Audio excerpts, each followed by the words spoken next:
महाराज। अटक तो क्यों रहा जग में, पटक में क्या मिले पाई। अटक तो क्यों रहा जग में, पटक में क्या मिले पाई। ये स्वामी जी महाराज की बाणी है। हजूर स्वामी जी महाराज ये सारी दुनिया की हालत दस रहे है कि ऐ पुरुष तू क्यों इस जगत विच अटके। ये सारियां सानू अटकां ने, काम क्रोध मोह लोभ अहंकार, मन माया हुमे ममता, रजो तमो सतो गुण, ये सारियां अटकां ने। असी सारी दुनिया इन्हां दे विच असी अटके। स्वामी जी महाराज कहते हैं कि भड़क में क्या मिले पाई, तैनू इस भड़कना विच की मिलेगा।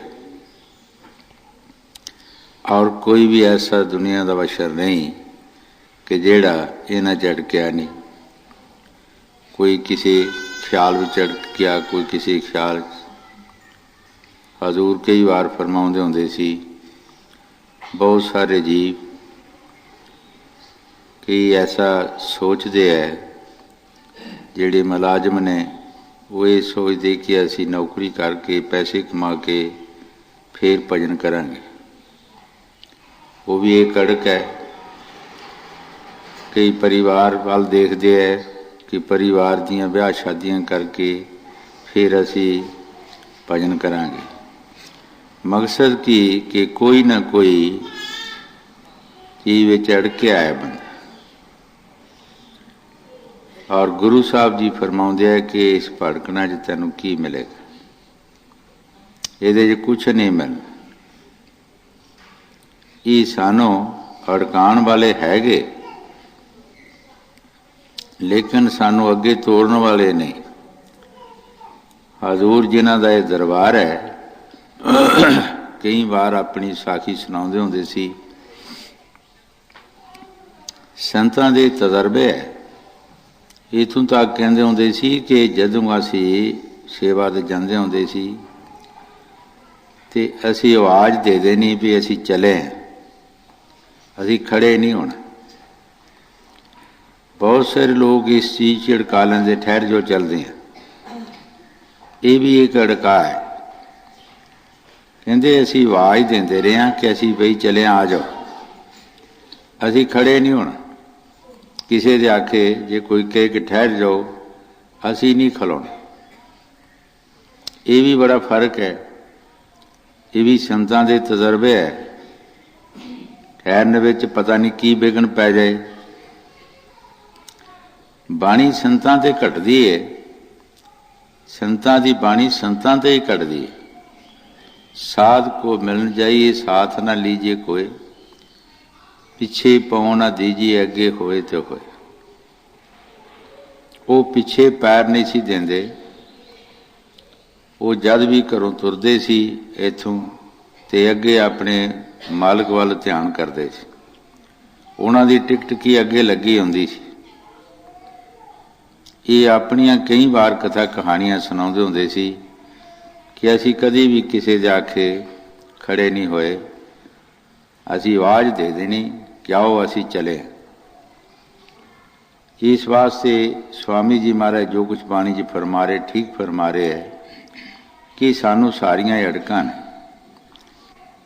दुनिया विच सानू स्वार्थ विच अड़का रहे, मान वड्याई दे के अड़का रहे।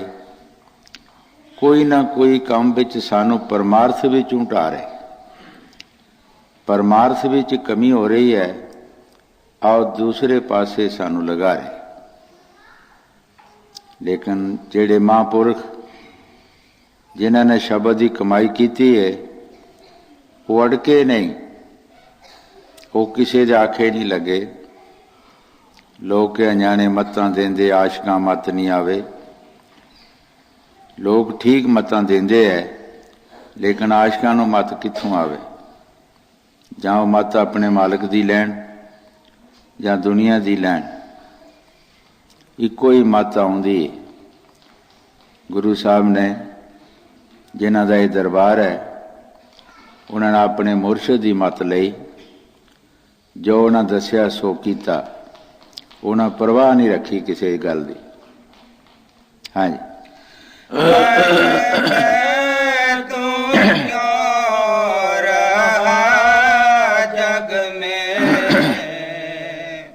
पटक में क्या मिले पाई, खटक तू तार अब मन में, खोज सत संग में जाई। गुरु साहब जी बड़े प्यार दे नाल फरमा रहे है। खटक कहते है प्यार नू, मुहब्बत नू, विरहां। तेरे अंदर ऐसा प्यार होना चाहिए, तू मुरशद की खोज कर, किसी मालक दे प्यारे की खोज कर। और खोज किथे कर?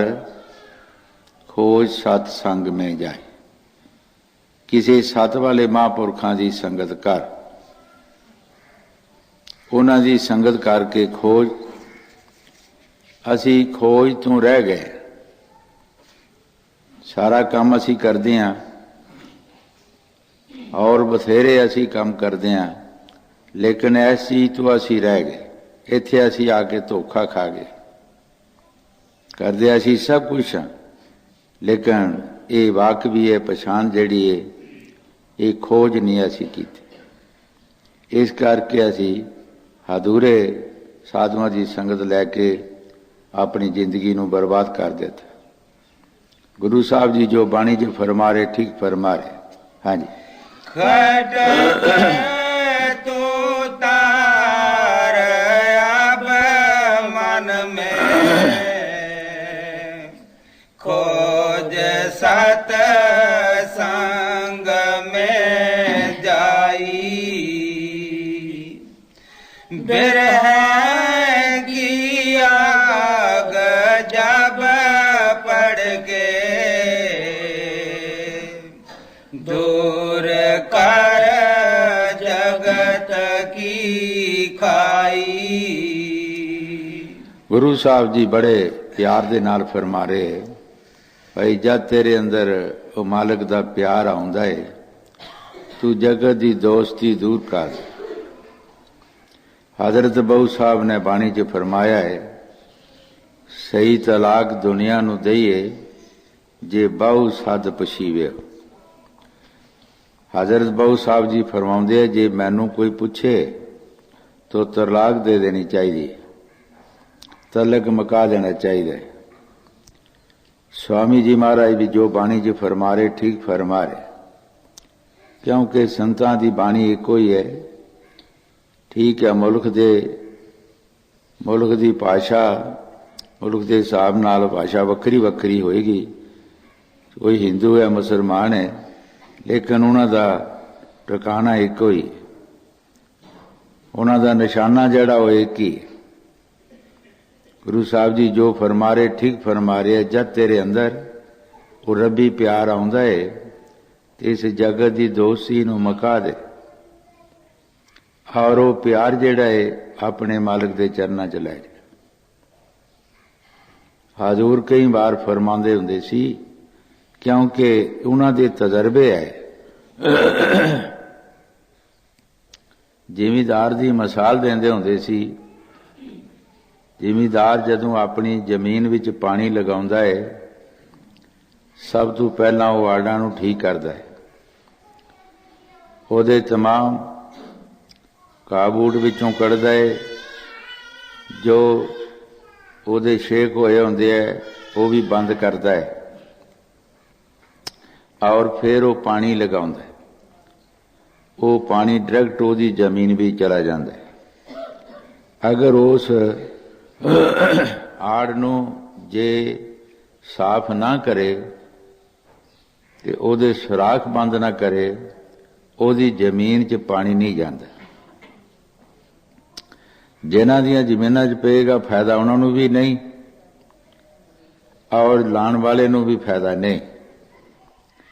ਇਸੇ ਤਰ੍ਹਾਂ ਸੰਤ ਜਿਹੜੇ ਹੈ ਉਹ ਇਸੇ ਵਾਸਤੇ ਜੋ ਬਾਣੀ 'ਚ ਫਰਮਾ ਰਹੇ, ਠੀਕ ਫਰਮਾ ਰਹੇ, ਜਦ ਤੇਰੇ ਅੰਦਰ ਉਹ ਵਿਰਿਆ ਆਉਂਦੀ ਹੈ, ਪਿਆਰ ਆਉਂਦਾ ਹੈ, ਸਾਰੀਆਂ ਸ਼ਾਖਾਂ ਬੰਦ ਕਰ ਦੇ, ਸਾਰੇ ਖਾਨਿਆਂ ਨੂੰ ਬੰਦ ਕਰ ਦੇ, ਇੱਕ ਪੂਰਾ ਧਿਆਨ ਆਪਣੇ ਮੁਰਸ਼ਦ ਦੇ ਚਰਨਾਂ ਵਿੱਚ ਲੈ ਜਾ, ਤਾਂ ਕਿ ਉਹ ਡਾਇਰੈਕਟ ਹੀ ਧਿਆਨ ਤੇਰਾ ਉਹਨਾਂ ਦੇ ਚਰਨਾਂ 'ਚ ਲੱਗ ਜਾਏ ਔਰ ਸਭ ਖਾਸ਼ਾਂ ਤੇਰੀਆਂ ਜਿਹੜੀਆਂ ਉਹ ਖਤਮ ਹੋ ਜਾਣ। ਹਾਂਜੀ। ਬਿਰਹਿ ਕੀ ਆਗ ਜਬ ਪੜ ਕੇ ਦੂਰ ਕਰ ਜਗਤ ਕੀ ਖਾਈ, ਲਗਾ ਲੋ ਲਗਨ ਸਤ ਗੁਰ ਸੇ ਮਿਲੇ ਫਿਰ ਸ਼ਬਦ ਲੋ ਲਾਈ। ਗੁਰੂ ਸਾਹਿਬ ਜੀ ਬੜੇ ਪਿਆਰ ਦੇ ਨਾਲ ਫਰਮਾ ਰਹੇ, ਲਗਾ ਲੋ ਲਗਨ ਸਤਿਗੁਰ ਸੇ। ਲਗਨ ਪਿਆਰ ਨੂੰ ਕਿਹਾ ਗਿਆ।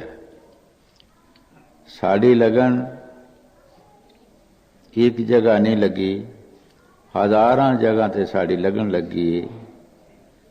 ਅਸੀਂ ਖਿੰਡ ਮਿੰਟ ਗਏ ਆ।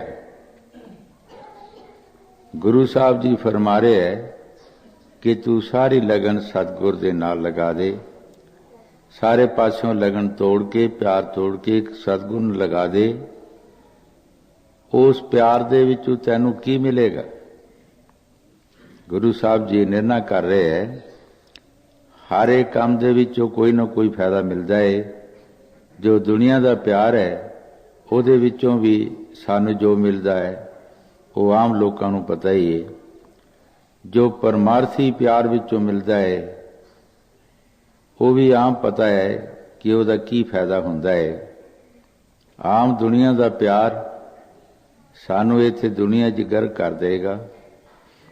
ਜਦ ਅਸੀਂ ਸਤਿਗੁਰ ਨਾਲ ਪਿਆਰ ਲਗਾਵਾਂਗੇ ਉਹ ਸਾਨੂੰ ਸ਼ਬਦ ਦੇਗਾ, ਸ਼ਬਦ ਦੀ ਕਮਾਈ ਕਰਾਏਗਾ, ਕਹੇਗਾ ਭਾਈ ਚੋਰੀਆਂ ਠੱਗੀਆਂ ਫਰੇਬਕਾਰੀਆਂ ਛੱਡ ਦੇ ਔਰ ਨਾਮ ਜਪ ਸਾਧ ਸੰਗਤ ਦੀ ਸੇਵਾ ਕਰ। ਉਹ ਸਾਨੂੰ ਇਸ ਕਾਲ ਦੇ ਦੇਸ਼ ਵਿੱਚੋਂ ਕੱਢ ਕੇ ਆਪਣੇ ਦੇਸ਼ ਲੈ ਜਾਏਗਾ, ਜਿੱਥੇ ਹਮੇਸ਼ਾ ਦਾ ਸੁੱਖ ਹੀ ਸੁੱਖ ਹੈ। ਅਸੀਂ ਜਿਤਨੇ ਵੀ ਕਰਮ ਕਰਦੇ ਹਾਂ ਇਸ ਦੁਨੀਆ ਦੇ ਪਿਆਰ ਵਿੱਚ, ਅਸੀਂ ਸੁੱਖ ਦੇ ਨਹੀਂ ਕਰਦੇ, ਅਸੀਂ ਦੁੱਖ ਦੇ ਕਰਦੇ। ਇੱਥੇ ਅਸੀਂ ਕਰਮ ਕਰਕੇ 84 ਵੀ ਜਾਂਦੇ ਹਾਂ, 84 ਦੇ ਕੁੱਤੇ ਬਿੱਲੇ ਕੀੜੇ ਮਕੌੜੇ ਪਸ਼ੂ ਪਰਿੰਦੇ ਬਣਦੇ ਹਨ। ਕਈ ਜਨਮ ਸਾਨੂੰ 84 ਵਿੱਚ ਆਉਣਾ ਪੈਂਦਾ ਹੈ ਔਰ ਦੁੱਖਾਂ ਵਿੱਚ ਰਹਿਣਾ ਪੈਂਦਾ। ਔਰ ਸੰਤ ਜੋ ਕੰਮ ਕਰਾਉਂਦੇ ਹੈ ਉਹ ਸਾਡੇ ਕੰਮ ਸਮਾਪਤ ਕਰ ਦਿੰਦੇ, ਸਾਨੂੰ ਇਹਨਾਂ ਦੁੱਖਾਂ ਚੋਂ ਕੱਢ ਕੇ ਆਪਣੇ ਦੇਸ਼ ਸੁਖ ਦੇ ਦੇਸ਼ ਲੈ ਜਾਂਦੇ, ਜਿੱਥੇ ਹਮੇਸ਼ਾ ਦਾ ਸੁਖ ਹੀ ਸੁਖ ਹੈ। ਹਾਂਜੀ। ਲਗਾ ਲੋ ਲਗਨ ਸਤਿਗੁਰ ਸੇ ਮਿਲੇ ਫਿਰ ਸ਼ਬਦ ਲੋ ਲਾਈ। ਛੁਟੇਗਾ ਜਨਮ ਔਰ ਮਰਨਾ, ਅਮਰ ਪਦ ਜਾਏ ਤੂੰ ਪਾਈ। ਗੁਰੂ ਸਾਹਿਬ ਜੀ ਬੜੇ ਪਿਆਰ ਦੇ ਨਾਲ ਫਰਮਾ ਰਹੇ ਕਿ ਸਤਿਗੁਰ ਦੀ ਲਗਨ ਦਾ ਔਰ ਦੁਨੀਆ ਦੀ ਲਗਨ ਦਾ ਤੈਨੂੰ ਇਹ ਫਾਇਦਾ ਹੋਏਗਾ ਕਿ ਸਤਿਗੁਰ ਤੇਰੇ ਪਾਸੋਂ ਨਾਮ ਜਪਾ ਕੇ ਤੈਨੂੰ ਆਪਣੇ ਦੇਸ਼ ਲੈ ਜਾਏਗਾ। ਛੁੱਟੇਗਾ ਜਨਮ ਔਰ ਮਰਨ, ਇਹ 84 ਦਾ ਚੱਕਰ ਤੇਰਾ ਸਮਾਪਤ ਹੋ ਜਾਏਗਾ।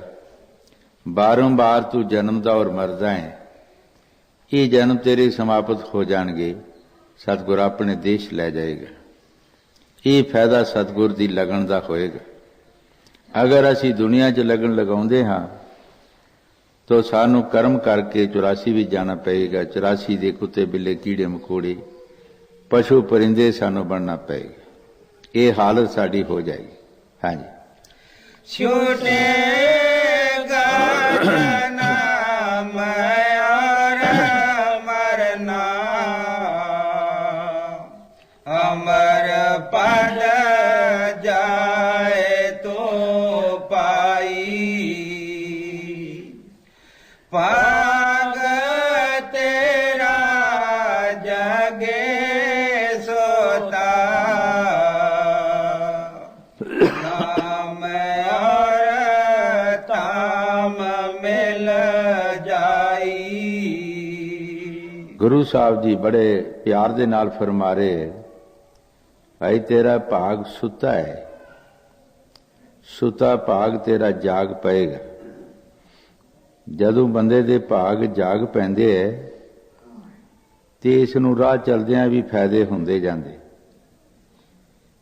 ਆਮ ਜ਼ਿਮੀਂਦਾਰਾਂ ਦੀ ਮਿਸਾਲ ਹੈ, ਜਦੋਂ ਬੰਦੇ ਦੇ ਭਾਗ ਮਾੜੇ ਹੁੰਦੇ ਹੈ, ਲਿਖਦੇ ਰਾਈਏ ਕਣਕ ਦੇ ਉੱਗ ਭਗਵਾੜ ਪੈਂਦਾ, ਭਾਵੇਂ ਅਬਲ ਨਿਆਈ ਦੀ ਵੰਡ ਹੋਵੇ। ਜਦੋਂ ਬੰਦੇ ਦੇ ਭਾਗ ਮਾੜੇ ਹੁੰਦੇ ਹੈ, ਉਹ ਕਣਕ ਬੀਜਦਾ, ਭਗਾੜ ਉੱਗ ਪੈਂਦਾ, ਭਾਵੇਂ ਵਧੀਆ ਤੋਂ ਵਧੀਆ ਜ਼ਮੀਨ ਹੋਵੇ। ਭਾਗਾਂ ਦੇ ਬਾਰੇ ਸਾਨੂੰ ਕੁਝ ਕਰਨਾ ਪੈਂਦਾ ਹੈ।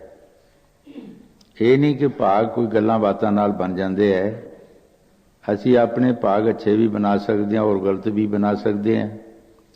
ਜਦ ਅਸੀਂ ਗਲਤ ਕੰਮ ਕਰਾਂਗੇ ਸਾਡੇ ਭਾਗ ਗਲਤ ਹੋ ਜਾਣਗੇ, ਜਦ ਅਸੀਂ ਨੇਕ ਭਾਗ ਕਰਮ ਕਰਾਂਗੇ ਸਾਡੇ ਭਾਗ ਚੰਗੇ ਹੋ ਜਾਣਗੇ। ਕਈ ਵਾਰ ਇਹ ਸਾਖੀ ਸੁਣਾਈ ਹੈ, ਕੋਈ ਜ਼ਿਮੀਂਦਾਰ ਆਪਣੀ ਖੇਤ ਨੂੰ ਵਾਹੁੰਦਾ ਸੀ,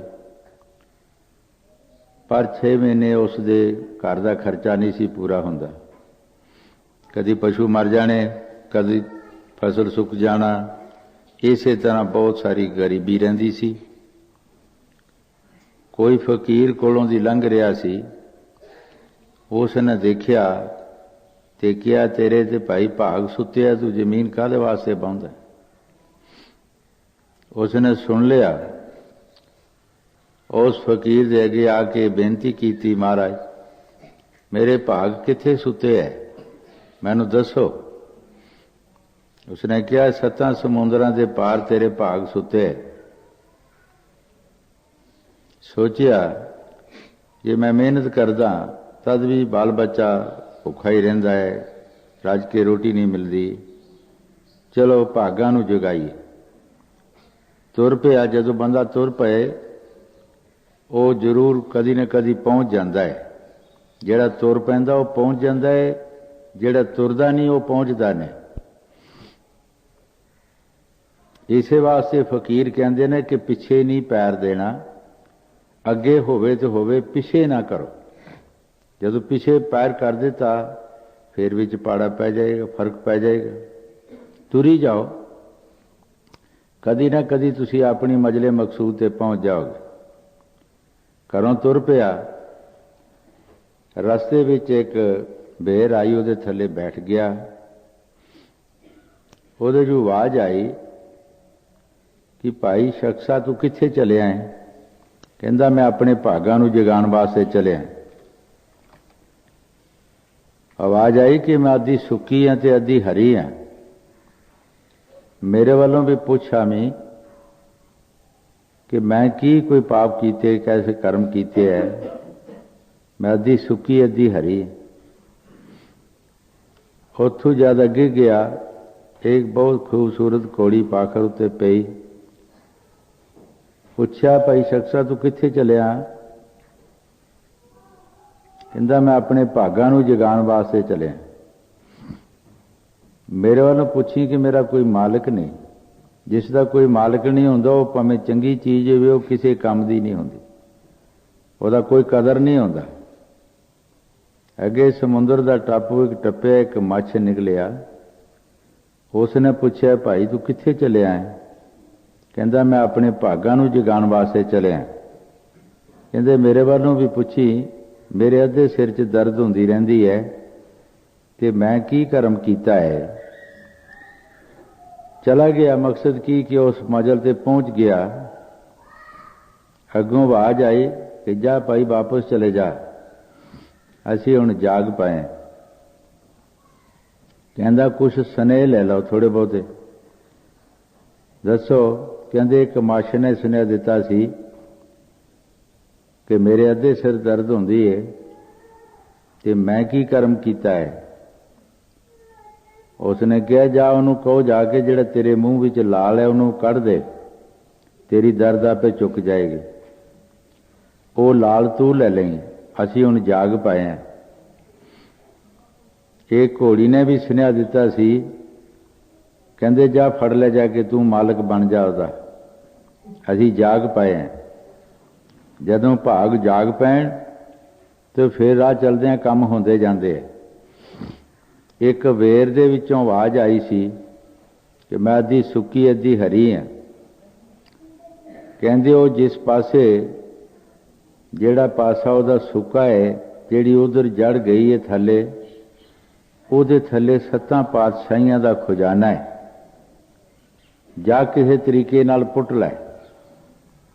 जिहड़ी जड़ जमीन भी चला गई वो पासा हरा है, जिहड़ी जड़ उधर चला गई वो पासा सुक गया। जा किसी तरीके नाल जाके पुट लै, असी हुण जाग पए हैं। जदों वो भाग जाग पैण तो फिर इहदे राह चलदिआं काम बन जाते हैं। कई बार देखते है कि कोई पशु 500 का लिया घर आउंदिआं नूं 1000 रुपया कीमत बन जाती है उसकी। कई 1000 का लिया घर आउंदिआं नूं 500 का बन जाता है। ये कर्मां दी गल। जदों कर्म साडे माड़े आ वो हर थां तो घटाउंदे जांदे है, घाटा भी पै जांदा है, कर्म चंगे होण वाधा भी पै जांदा है। गुरु साहब जी जो बाणी च फरमा रहे ठीक फरमा रहे है कि जद तैनू नाम मिल जाएगा,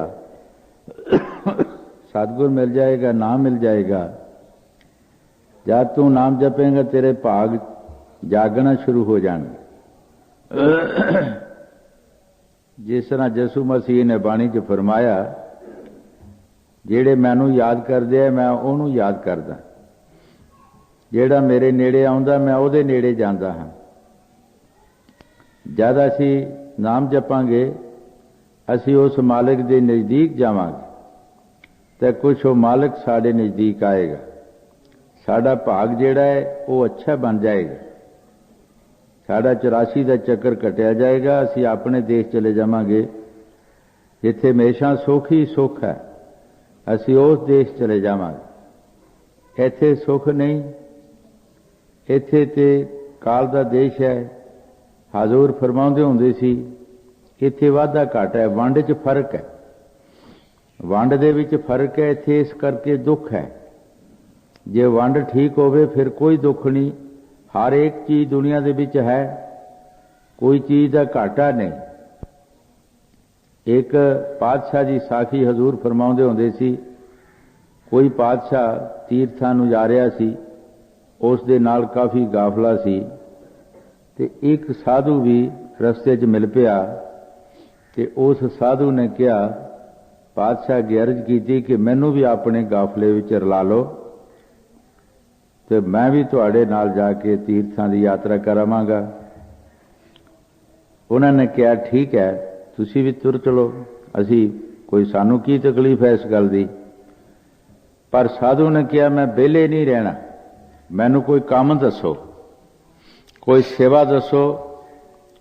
पातशाह ने कहा कि मैनू पानी की बड़ी शिकायत आउंदी है, हर समय ही पानी घट जाता है, तुसी पानी की ड्यूटी लै लो। और साधु ने पानी की ड्यूटी लै ली। कोई मड़की पानी की लैके आना और इको जिहा पानी सारियां नूं देना। पानी बधना शुरू हो गया, बजाए घटण दे बधना शुरू हो गया। पातशाह तक कोई शिकायत नहीं गई। जदों शिकायत नहीं गई तो पातशाह ने उस साधु नूं बुलाया, बुला के पूछया कि महात्मा जी तुहाडे पास कोई करामात है कि या कोई की वजह है ਮੈਨੂੰ ਪਾਣੀ ਦੀ ਸ਼ਿਕਾਇਤ ਆਉਂਦੀ ਸੀ, ਜਦ ਦੇ ਤੁਸੀਂ ਆਏ ਹੋ ਤੇ ਪਾਣੀ ਦੀ ਕੋਈ ਸ਼ਿਕਾਇਤ ਨਹੀਂ ਆਈ। ਕਹਿੰਦਾ ਜੀ ਉਹੀ ਮਟਕੀ ਹੈ ਪਾਣੀ ਦੀ, ਮੇਰੇ ਪਾਸ ਕੋਈ ਕਰਾਮਾਤ ਨਹੀਂ। ਮੈਂ ਪਾਣੀ ਇੱਕੋ ਜਿਹਾ ਗਰੀਬ ਤੇ ਅਮੀਰ ਨੂੰ ਇੱਕੋ ਜਿਹਾ ਦਿੰਦਾ ਹਾਂ, ਬੜੇ ਛੋਟੇ ਨੂੰ, ਤੇ ਪਾਣੀ ਵਧਣਾ ਸ਼ੁਰੂ ਹੋ ਗਿਆ। ਪਹਿਲਾਂ ਕਈ ਜਿਹੜੇ ਸੀ ਉਹ ਪਾਣੀ ਵੱਧ ਲੈ ਲੈਂਦੇ ਸੀ, ਉਹ ਗਾਂਹ ਪਿਛਾਂ ਸੁੱਟ ਦਿੰਦੇ ਸੀ ਤੇ ਕਈਆਂ ਨੂੰ ਮਿਲਦਾ ਨਹੀਂ ਸੀ।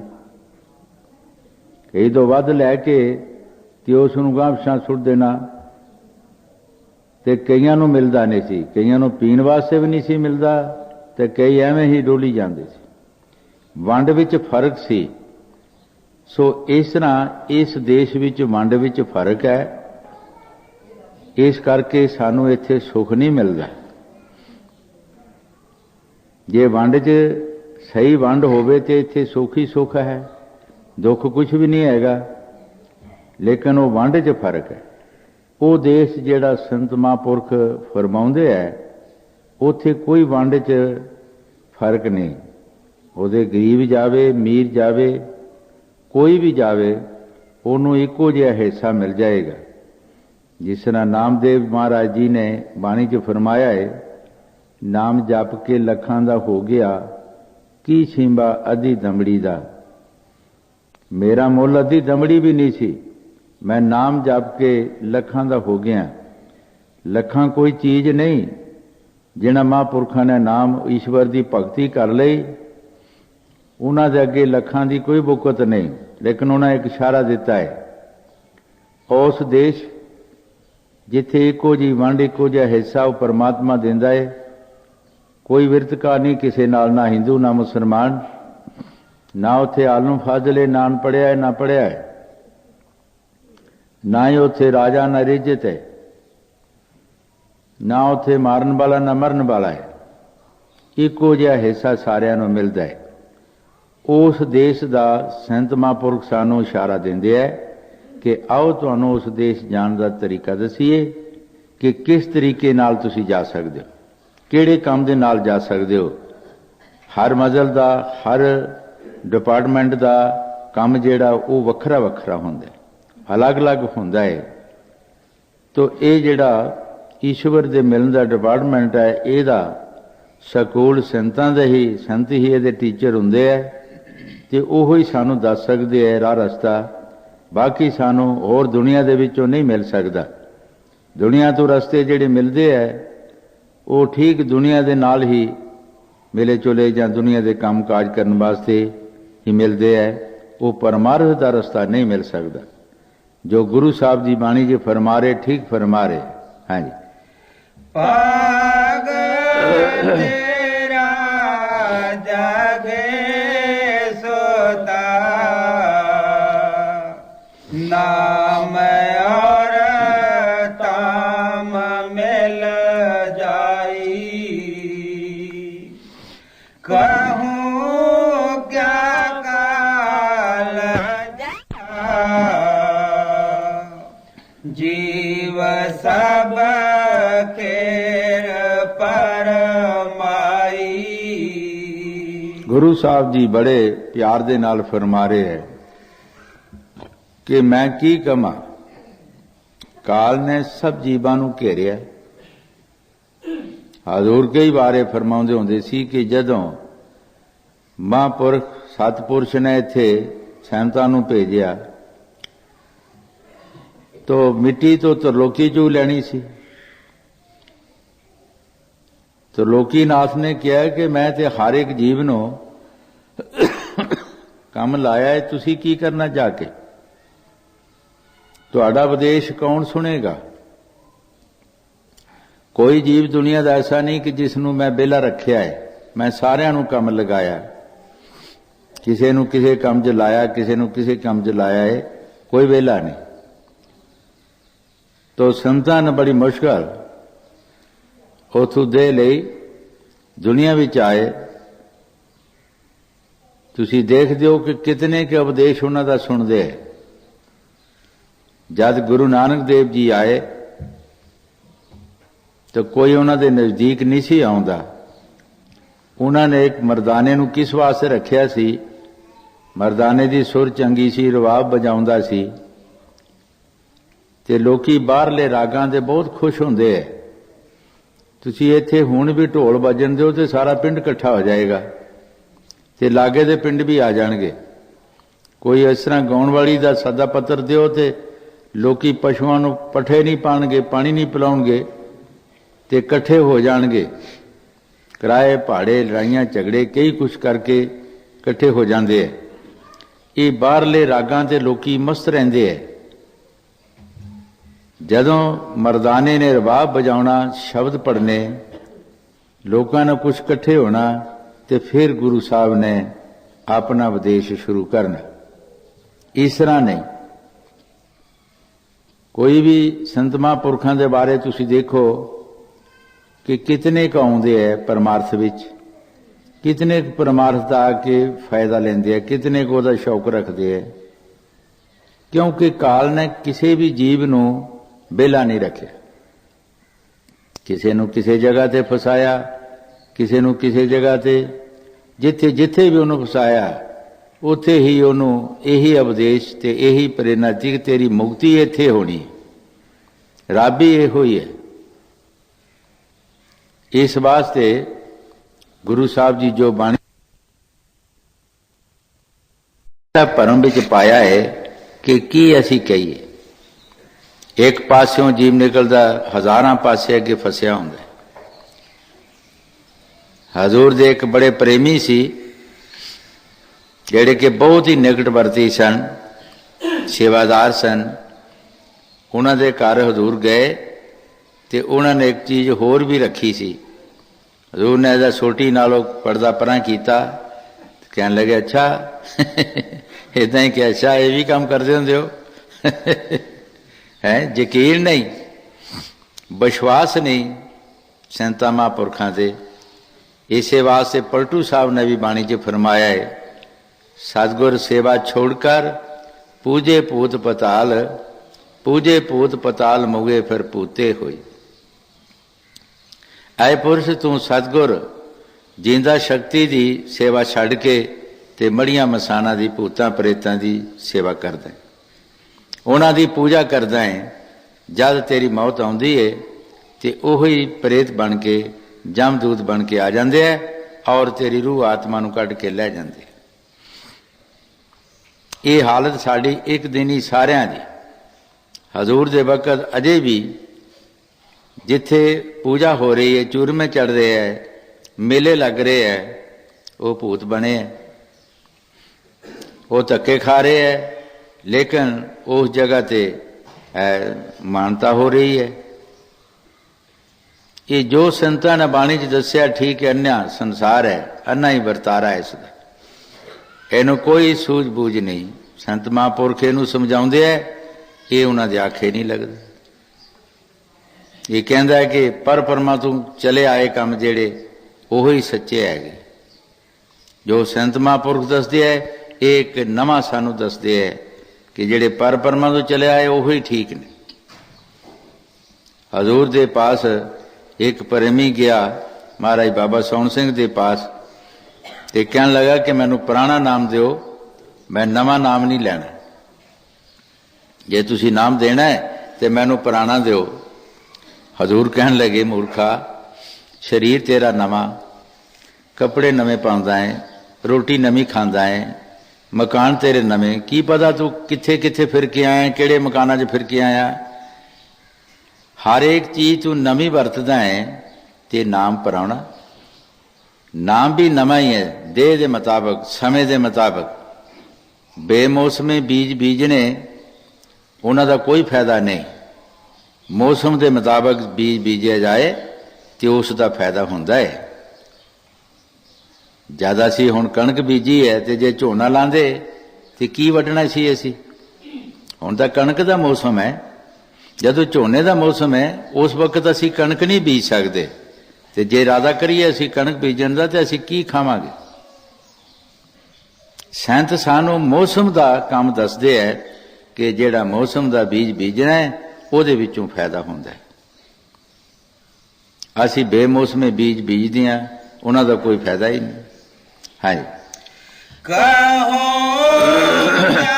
ਕਾਲ ਜਗ ਮਾਰਾ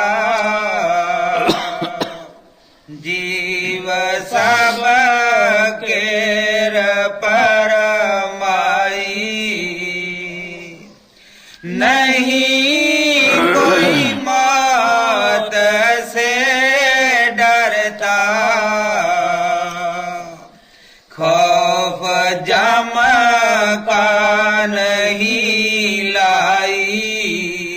ਗੁਰੂ ਸਾਹਿਬ ਜੀ ਬੜੇ ਪਿਆਰ ਦੇ ਨਾਲ ਫਰਮਾ ਰਹੇ ਹੈ ਕਿ ਕਿਸੇ ਨੂੰ ਕੋਈ ਡਰ ਨਹੀਂ, ਕੋਈ ਮੌਤ ਸੇ ਡਰਦਾ ਨਹੀਂ, ਕੋਈ ਜਮਦੂਤਾਂ ਦਾ ਡਰ ਨਹੀਂ। ਮਨ ਪਾਉਂਦੇ ਖਾਂਦੇ, ਮਨ ਪਾਉਂਦੇ ਕੰਮ ਕਰਦੇ, ਜੋ ਮਨ ਕਹਿੰਦਾ ਸੋ ਕਰਦੇ। ਕੋਈ ਖਤਰਾ ਹੀ ਨਹੀਂ ਕਿ ਸਾਡੇ ਉੱਤੇ ਵੀ ਕੋਈ ਬੈਠਾ ਹੈਗਾ, ਸਾਡਾ ਕੋਈ ਹਿਸਾਬ ਕਿਤਾਬ ਲੈਣ ਵਾਲਾ ਵੀ ਹੈ। ਇਹ ਬਿਲਕੁਲ ਅਸੀਂ ਡਰ ਹੀ ਮੁਕਾ ਦਿੱਤਾ। ਇਸੇ ਵਾਸਤੇ ਸਾਨੂੰ ਸਜ਼ਾ ਪੈਣੀ ਹੈ। ਕੱਲ ਵੀ ਸ਼ਬਦ ਪੜਿਆ ਹੀ, ਬਾਣੀ ਜੀ ਫਰਮਾਇਆ ਹੈ, ਪੁਰਸ਼ ਤੂੰ ਉਸ ਕਰਤੇ ਨੂੰ ਭੁਲਾ ਬੈਠਾ ਹੈ, ਤਦ ਤੈਨੂੰ ਸਜ਼ਾ ਮਿਲਣੀ ਹੈ। ਤੈਨੂੰ ਇਸ ਤਰ੍ਹਾਂ ਪੀੜਨਾ ਜਿਸ ਤਰ੍ਹਾਂ ਤਿਲਾਂ ਦੀ ਕਹਾਣੀ ਪੀੜੀ ਜਾਂਦੀ ਹੈ, ਇਸ ਤਰ੍ਹਾਂ ਤੈਨੂੰ ਵੀ ਦੁੱਖ ਹੋਣੇ, ਪਰ ਤੂੰ ਉਸ ਕਰਤੇ ਨੂੰ ਕਰਨ ਕਾਰਨ ਜਿਹੜਾ ਮਾਲਕ ਹੈ ਉਸ ਨੂੰ ਭੁਲਾ ਬੈਠਾ। ਹਾਂਜੀ नहीं कोई मौत से डरता खौफ जम का नहीं लाई पड़े सब मोह की फांसी लोभ ने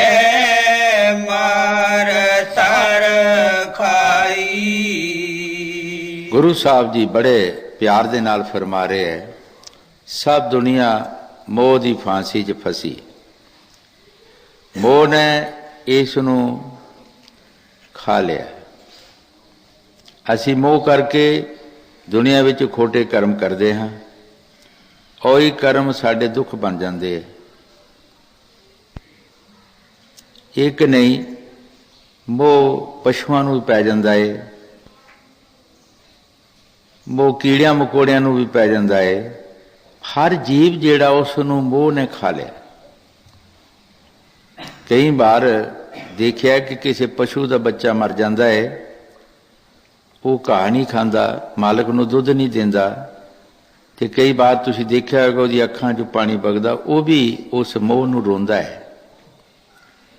ਹਜ਼ੂਰ ਫਰਮਾਉਂਦੇ ਹੁੰਦੇ ਸੀ ਕਿ ਚਿੜੀ ਦੇ ਆਲੜੇ 'ਚੋਂ ਬੋਲ ਡਿੱਗ ਪੈਂਦਾ ਹੈ, ਉਹ ਚੋਗ ਨਹੀਂ ਚੁਗਦੀ, ਉਹਨੂੰ ਵੀ ਉਸ ਦਾ ਮੋਹ ਹੈ। ਇਸੇ ਤਰ੍ਹਾਂ ਸਾਨੂੰ ਇਨਸਾਨਾਂ ਨੂੰ ਵੀ ਇੱਕ ਮੋਹ ਨਹੀਂ, ਸਾਨੂੰ ਹਰ ਚੀਜ਼ ਦਾ ਮੋਹ ਹੈ। ਸਾਨੂੰ ਹਰ ਚੀਜ਼ ਦਾ ਮੋਹ ਹੈ। ਹਰ ਚੀਜ਼ ਵਿੱਚ ਸਾਡਾ ਮਨ ਜਿਹੜਾ ਵੱਜਾ ਹੈ, ਜੇ ਅਸੀਂ ਉਸ ਸਤਿਗੁਰ ਤੇ ਛੱਡ ਦਈਏ, ਉਸ ਮਾਲਕ ਤੇ ਆਪਣੀਆਂ ਡੋਰੀਆਂ ਛੱਡ ਦਈਏ, ਅਸੀਂ ਬਿਲਕੁਲ ਨਿਰੋਲ ਹੋ ਜਾਈਏ। ਸਾਨੂੰ ਸੰਤਾਂ ਮਹਾਂਪੁਰਖਾਂ ਨੇ ਬਾਣੀ ਵਿੱਚ ਫਰਮਾਇਆ, ਤੁਮਰੀ ਚਿੰਤਾ ਹਾਂ ਮਨ ਧਾਰੀ, ਆਏ ਪੁਰਸ਼ ਤੇਰੀ ਚਿੰਤਾ ਮੈਂ ਚੁੱਕ ਲਈ ਹੈ, ਤੂੰ ਨਿਚਿੰਤ ਹੋ ਕੇ ਭਜਨ ਕਰ। ਲੇਕਿਨ ਅਸੀਂ ਉਹਨਾਂ ਨੂੰ ਚਿੰਤਾ ਦਿੰਦੇ ਨਹੀਂ, ਅਸੀਂ ਉਹਨਾਂ ਨੂੰ ਆਪਣਾ ਬੋਝ ਨਹੀਂ ਚੁਕਾਉਂਦੇ, ਅਸੀਂ ਆਪੇ ਹੀ ਚੁੱਕਣਾ ਚਾਹੁੰਦੇ ਹਾਂ। ਸੰਤ ਕਹਿੰਦੇ ਆ ਤੂੰ ਸਾਨੂੰ ਦੇ ਦੇ ਆਪਣਾ ਬੋਝ ਜਿਹੜਾ ਹੈ, ਸਾਡੇ ਤੇ ਸੁੱਟ ਦੇ, ਅਸੀਂ ਤੇਰਾ ਕੰਮ ਕਰਾਂਗੇ। ਲੇਕਿਨ ਅਸੀਂ ਇੰਨਾ ਕੰਮ ਕਰ ਨਹੀਂ ਸਕਦੇ, ਇਸ ਕਰਕੇ ਅਸੀਂ ਦੁਖੀ। ਹਾਂਜੀ पड़े सब मोह की फांसी लोभ ने मार तर खाई। ਮੋਹ ਕਰਕੇ ਅਸੀਂ ਲੋਭ ਕਰਦੇ ਹਾਂ। ਲੋਭ ਇੱਕ ਬਹੁਤ ਬੜੀ ਬਿਮਾਰੀ ਹੈ। ਲੋਭ ਕਰਕੇ ਅਸੀਂ ਚੋਰੀਆਂ ਵੀ ਕਰਦੇ ਹਾਂ, ਜੇਬਾਂ ਵੀ ਕੱਢਦੇ ਹਾਂ, ਇੱਕ ਦੂਸਰੇ ਦਾ ਹੱਕ ਵੀ ਛੀਨਦੇ ਹਾਂ, ਇਹ ਲੋਭ ਕਰਕੇ। ਹਾਂਜੀ चेत कहो अब कैसे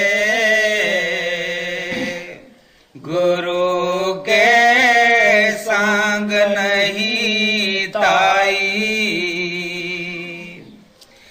चेत कहो होए अब कैसे गुरु के संग नहीं ताई। ਗੁਰੂ ਸਾਹਿਬ ਜੀ ਬੜੇ ਪਿਆਰ ਦੇ ਨਾਲ ਫਰਮਾ ਰਹੇ ਹੈ ਕਿ ਤੂੰ ਚੇਤਾ ਕਰ, ਜੋ ਤੂੰ ਕੰਮ ਕਰਨਾ ਹੈ ਸੋ ਭੁੱਲ ਗਿਆ ਹੈ। ਤੂੰ ਸਤਿਗੁਰ ਦੀ ਸ਼ਰਨ ਵਿੱਚ ਆ ਜਾ, ਉਹਨਾਂ ਪਾਸੋਂ ਸਲਾਹ ਮਸ਼ਵਰਾ ਲੈ ਕੇ ਜੋ ਵੀ ਤੈਨੂੰ ਦੱਸਦੇ ਸੋ ਕੰਮ ਕਰ। ਤੂੰ ਉਹਨਾਂ ਨੂੰ ਭੁਲਾ ਨਹੀਂ, ਲੇਕਿਨ ਅਸੀਂ ਭੁੱਲ ਗਏ। ਅਸੀਂ ਭੁੱਲ ਕੇ ਹੀ ਦੁੱਖਾਂ ਵਿੱਚ ਜਾਂਦੇ। ਜਿਸ ਤਰ੍ਹਾਂ ਕੱਤਕ ਦੇ ਮਹੀਨੇ ਵਿੱਚ ਫਰਮਾਇਆ ਹੈ, ਜਦੋਂ ਅਸੀਂ ਰਾਮ ਨੂੰ ਭੁੱਲ ਜਾਂਦੇ ਹਾਂ, ਉਸ ਰਾਮ ਤੋਂ ਭੁੱਲ ਕੇ ਸਾਨੂੰ ਜਨਮਾਂ ਜਨਮਾਂ ਦੀਆਂ ਠੋਕਰਾਂ ਖਾਣਾ ਪੈਂਦੀਆਂ। ਮਰਨ ਜਨਮ ਦੇ ਵਿੱਚ ਆਉਣਾ ਪੈਂਦਾ ਹੈ, ਕਿਉਂ? ਉਸ ਰਾਮ ਨੂੰ ਭੁੱਲ ਕੇ।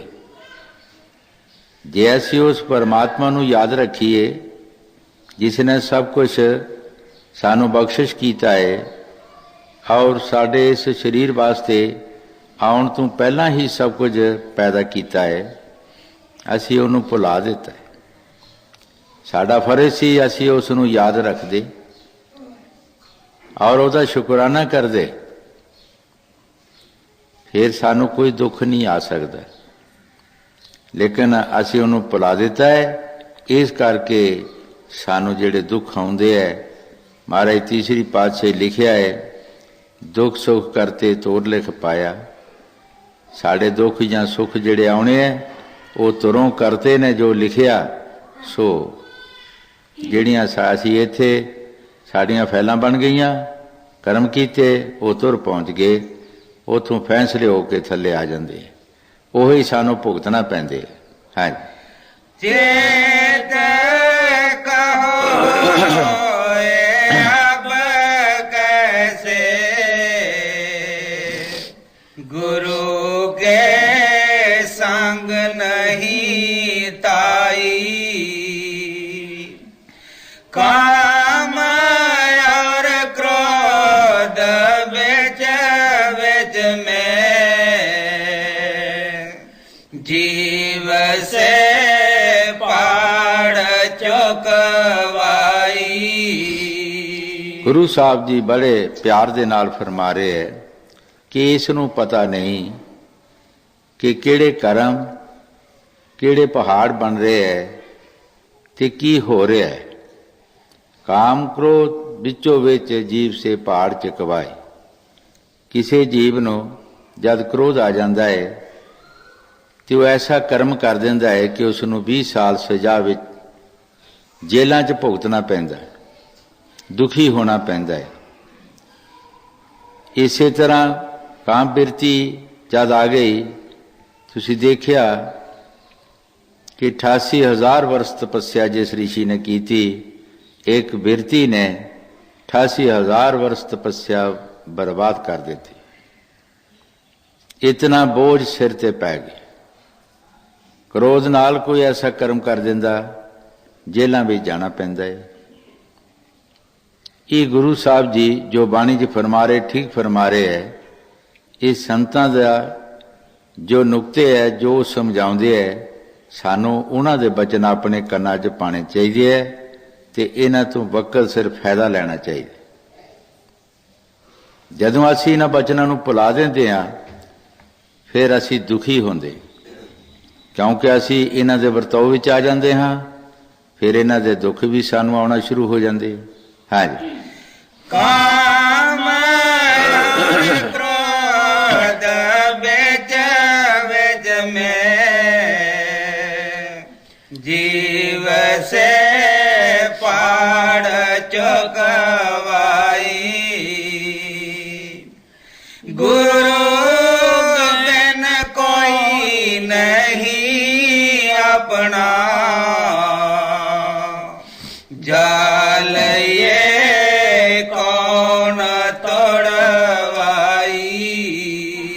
ਗੁਰੂ ਸਾਹਿਬ ਜੀ ਬੜੇ ਪਿਆਰ ਦੇ ਨਾਲ ਫਰਮਾ ਰਹੇ ਹੈ, ਭਾਈ ਮੁਰਸ਼ਦ ਦੇ ਬਿਨਾ ਕੋਈ ਵੀ ਆਪਣਾ ਨਹੀਂ। ਇਸ ਜਾਲ ਨੂੰ ਕੌਣ ਤੋੜੇਗਾ? ਇਹ ਮੁਰਸ਼ਦ ਨੂੰ ਪਤਾ ਹੈ ਜਿਸ ਤਰ੍ਹਾਂ ਜਾਲ ਬਣਿਆ, ਜਿਹੜਾ ਆਪਣੇ ਆਪੇ ਜਾਲ ਵਿੱਚੋਂ ਨਿਕਲਿਆ ਉਹੀ ਦੂਸਰੇ ਨੂੰ ਕੱਢ ਸਕਦਾ ਹੈ।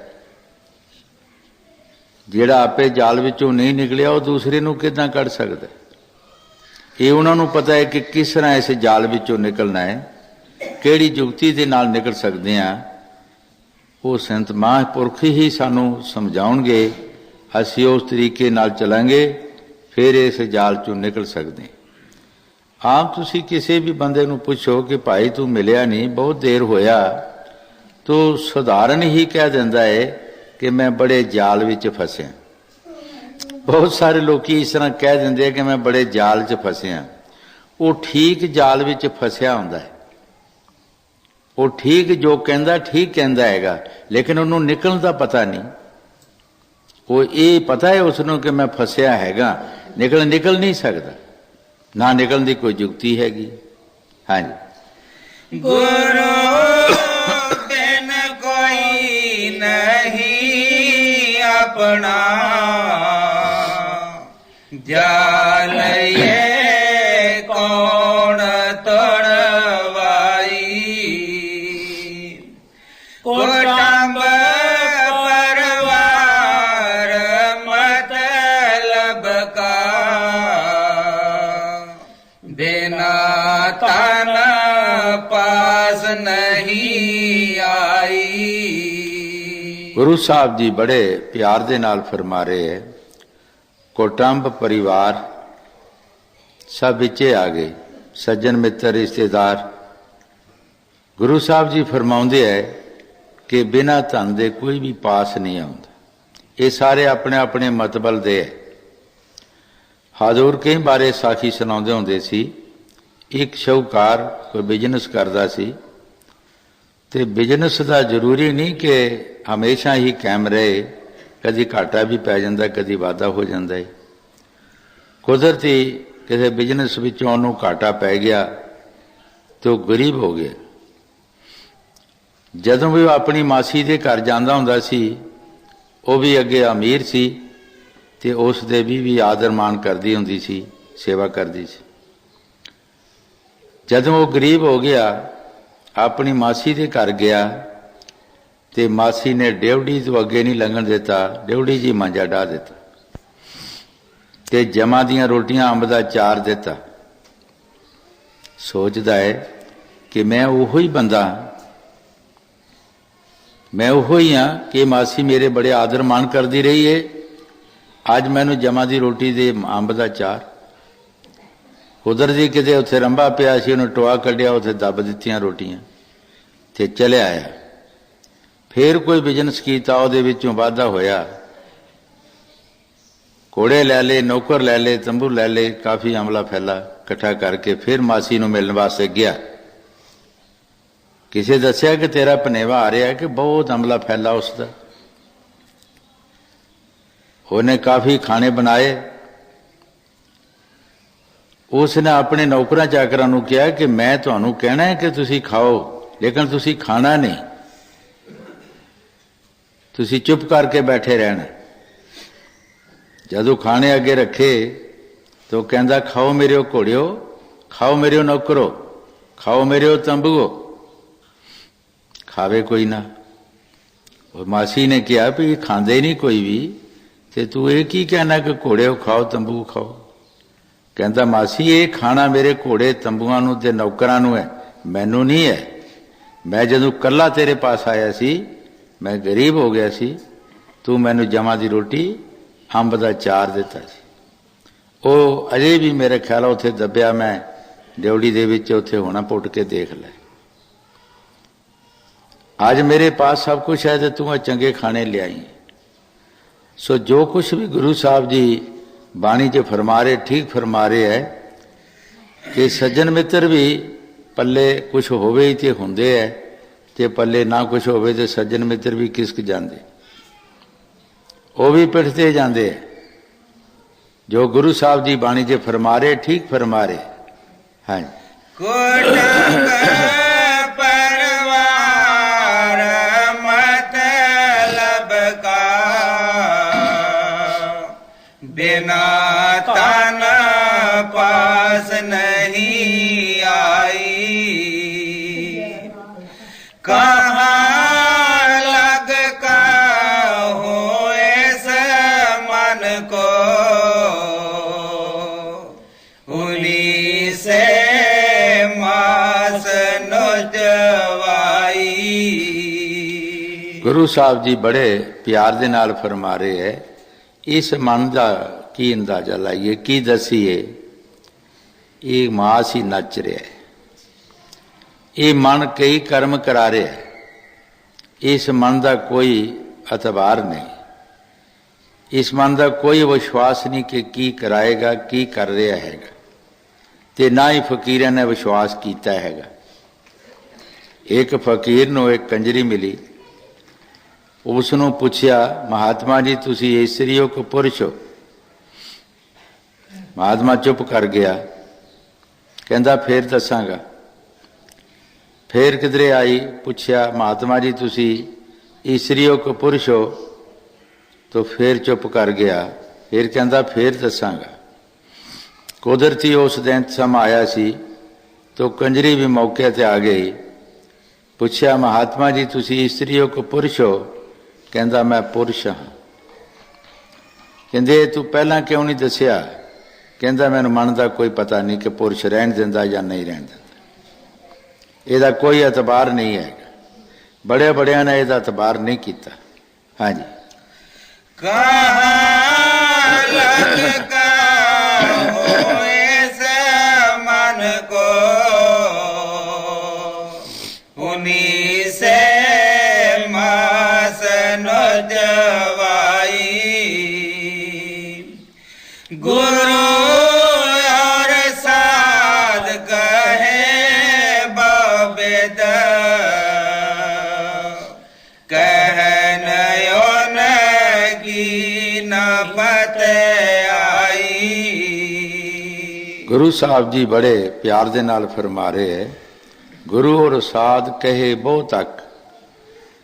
संत महात्मा दुनिया ते आउंदे है, वो बथेरा सानू समझाउंदे है, लेकिन असी समझते नहीं, असी उन्हां दा कहना नहीं मनदे। वो सानू समझाउंदे है कि आओ तुहानू सीधा रस्ता दसीए, चोरियां ठगियां फरेबकारियां छड़ दिओ, आओ तुहानू नेक पाक रस्ता दसीए, लेकिन असी उन्हां दा कहना मनदे नहीं। हमेशा संत महापुरख आउंदे रहे, दुनिया ते आके उन्हां सच दा प्रचार किया। सानू यही उन्हां प्रचार किया है कि भाई कोई भी तुहाडा दुश्मन नहीं, ये सब रूहां उस मालिक दी अंश है, इन्हां दा पिता इको ही है। बेशक इत्थे आके समाज बन गए है, कई समाज बन गए, कोई हिंदू बन गया, कोई मुसलमान बन गया, अलग अलग समाज बन गए है, लेकिन असी पीछा देखना है कि पिछों भेजन वाला कौन है, साड़ा पिछे कौन है। वो एक एक दो ने, वो एको ही है।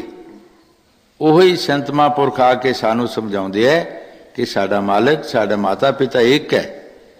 तुसी अपना सलूक रखो, प्यार रखो, ते प्यार दे नाल तुसी नाम जपो उस मालिक दा, ते अपने घर चलो। लेकिन असी उन्हां दा कहना नहीं मनदे। हाँ जी। गुरु साध कहे बाबेद, कहनयो न की न पत आई। मेरे बिन क्या कोई माने, कही राधा स्वामी ये गाई। गुरु साहब जी बड़े प्यार दे नाल फरमा रहे है, मेर दे बिना। देखो संत फिर भी गुंजाइश रखते है, सारा फतवा नहीं सानू लगाउंदे। गुरु साहब जी फरमाउंदे है कि ओदी मेहर दे बिना ये जीव की करे, ओदी मेहर दे बिना ये जीव मन नहीं सकता।